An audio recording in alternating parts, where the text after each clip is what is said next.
Pero qué importancia tiene la acción del Espíritu Santo en nuestras vidas. Él produce un efecto. Y esto lo extraigo de un tema muy hermoso que el Papa Francisco hace poco lo dijo. Y uno de esos efectos que trae la acción del Espíritu Santo es la unidad, la comunión. Sí, la unidad, la comunión.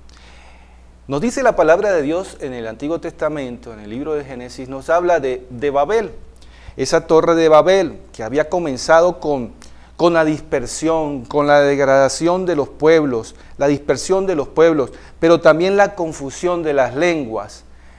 Ustedes me dirán, bueno, ¿y eso qué fue lo que pasó? Pues precisamente esta comunidad de allí donde querían construir una ciudad, una torre que pudiera llegar lo más alto para alcanzar el cielo.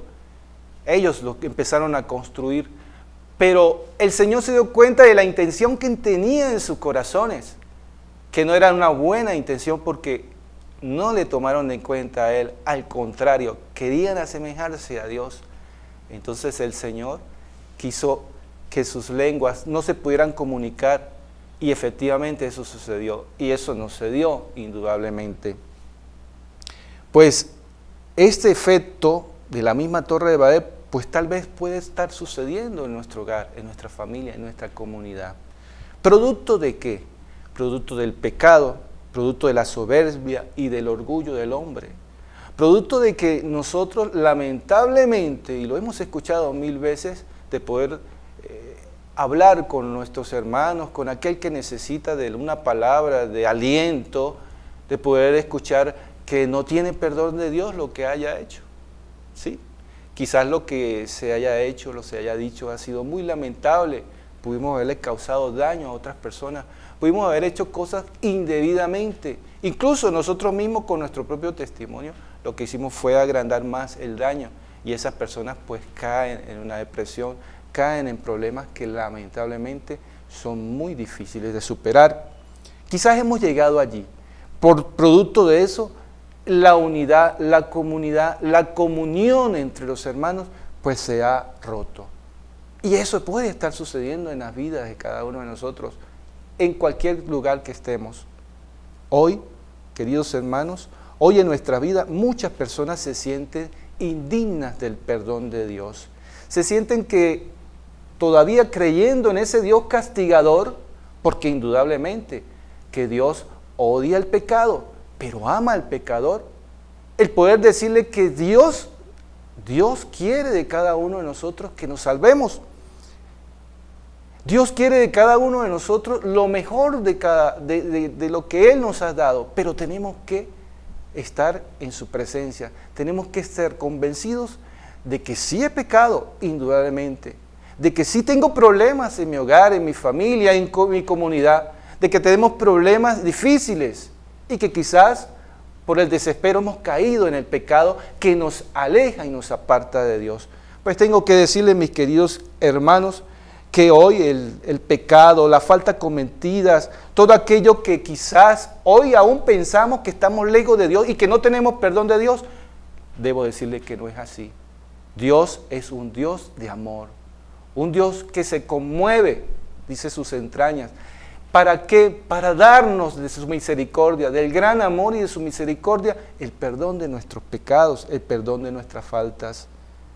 El mismo Evangelio, la misma palabra de Dios, Él mismo nos lo dice en esa cita bíblica que la hemos escuchado 1000 veces.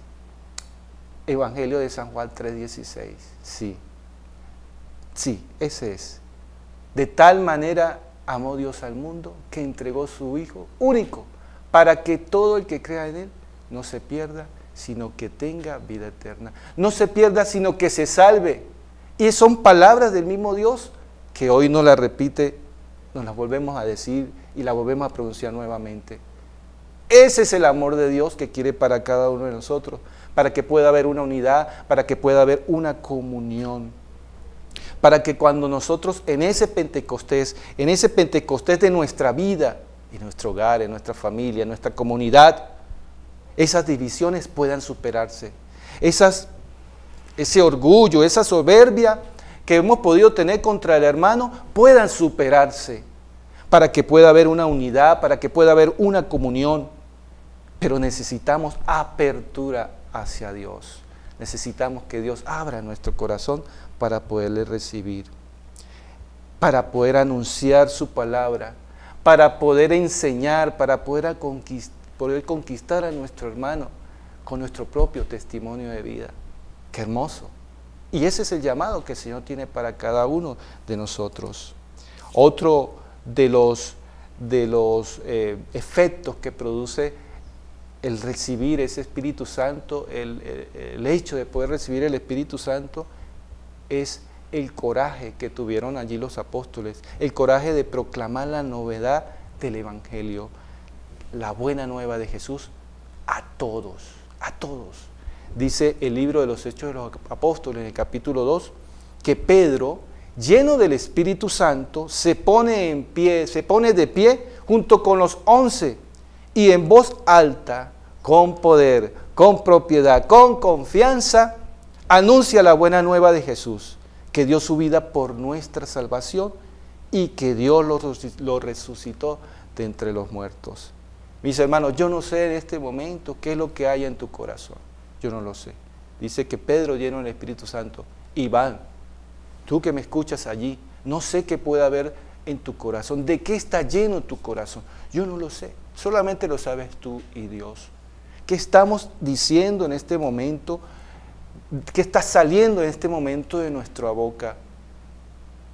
Dicen que lo que abunda en el corazón, habla nuestra boca. Y es así, y debe ser así. Entonces, tenemos que hacernos esa evaluación. Tenemos que dejar a un lado todo aquello, mis queridos hermanos, que sale de nuestra boca y que no construye, sino que destruye, y que no ayuda a que tu hermano, tu hermana, tu esposa, tus hijos no puedan encontrarse con el verdadero Dios y Señor. Proclamar con propiedad la buena nueva del Señor a todos.